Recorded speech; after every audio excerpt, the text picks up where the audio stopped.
All right. Finally, two basic mechanical things that you should know. And I think that it is fine to write what you don't know. Mileage will vary there. But I think that it will make writing steampunk and Weird Western much easier if you know the ins and outs of two basic mechanical concepts. And so the first of these is know how a steam engine works and understand, for example, what are the fuel needs.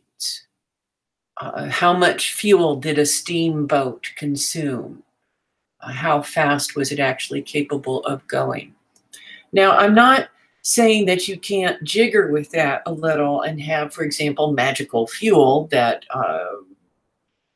is inexhaustible, although I think that's sort of cheap. But understand how that fuel interacts with the machine.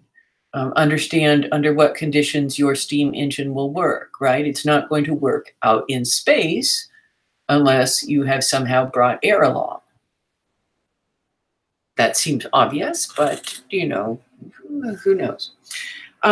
So understand how a steam engine works. Go to Wikipedia, read through the basics. If you really want to kind of get a feel for it as it was understood and how it was described in the day, of course, go to Project Gutenberg and you can find manuals of this written by actual steam inventors. So, you know, understand how a steam engine works. Okay. Second thing to understand, how a gun works. And this is particularly important if you're writing Weird Western, but of course there's lots of guns going off in steampunk as well.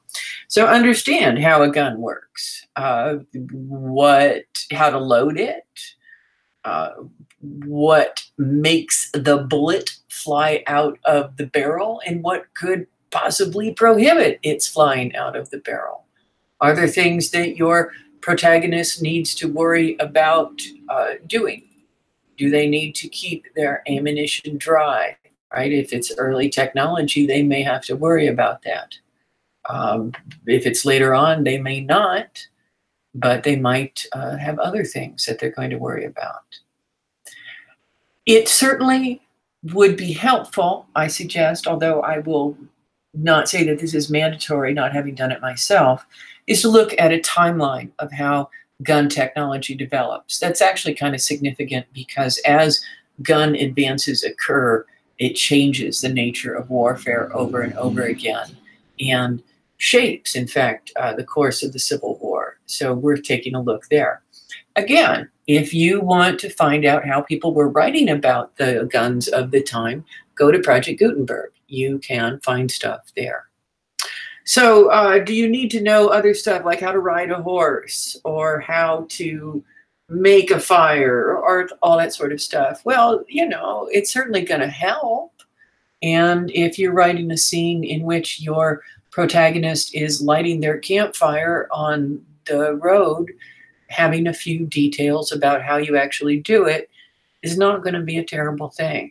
So certainly, like much of writing research, you could go overboard, right? You could fall down the rabbit hole of Wikipedia and be lost there for hours and hours, perhaps days, perhaps weeks, to the point where someone has to send a rescue party into the room. But a little time gleaning in those fields is probably a good idea.